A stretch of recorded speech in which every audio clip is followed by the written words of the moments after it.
Shalom, shalom, shalom, shalom et excellent mardi à tous les guerriers de Christ. Ce matin, nous bénissons encore le Seigneur qui a permis que nous soyons debout.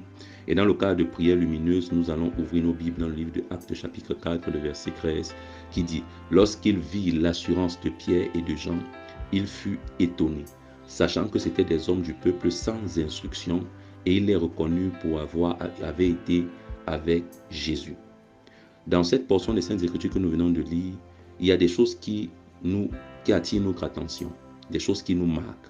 La Bible dit que les gens qui ont observé Pierre étaient étonnés. Pourquoi? Parce que lorsque quelqu'un a de l'assurance, il dégage une aura, il dégage une énergie de dominateur, une énergie de vainqueur. Mais lorsque quelqu'un manque d'assurance, il manifeste une aura ou une énergie de dominer. Et nous devons savoir que le monde est conduit par des hommes forts. Les gens qui ont réalisé des exploits sont des personnes qui sont remplies d'assurance. Les gens qui ont réussi à se démarquer dans la société sont des personnes remplies d'assurance. Et l'apôtre Pierre et l'apôtre Jean l'avaient compris. Et dans leur marche avec Dieu, ils ont également recherché cette assurance. Et ils ont eu cette assurance. Laisse-moi te dire, ce qui marquera qui fera la différence entre toi, lorsque tu iras dans un entretien d'embauche, c'est ton assurance. Ce n'est pas forcément ton CV, mais c'est ton assurance. Lorsque tu vois une femme qui est en compétition dans le cadre du mariage, celle qui arrive à s'exprimer, celle qui arrive à copter, c'est celles qui sont remplies d'assurance. Nous ne parlons pas d'orgueil, mais nous parlons d'assurance. Est-ce que je peux avancer?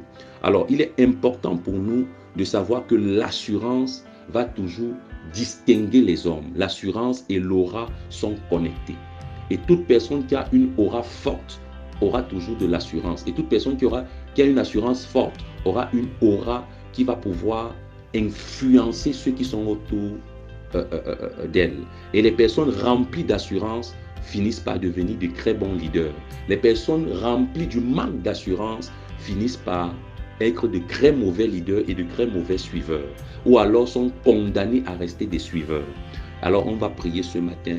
Excellent Père Céleste, délivre-nous de toute forme de manque d'assurance et donne-nous d'avoir de l'assurance, parce que tu as fait de nous des leaders, tu as fait de nous de la tête, tel qu'il est écrit dans tes saintes écritures. Tu as dit, je ferai de toi la tête et non la queue. Parce que tu m'as destiné à être à la tête, que l'assurance avec laquelle je dois me déplacer, me mouvoir, Seigneur, m'accompagne au nom de Jésus-Christ. Merci Seigneur de le faire. C'est au nom de Jésus-Christ que nous avons prié.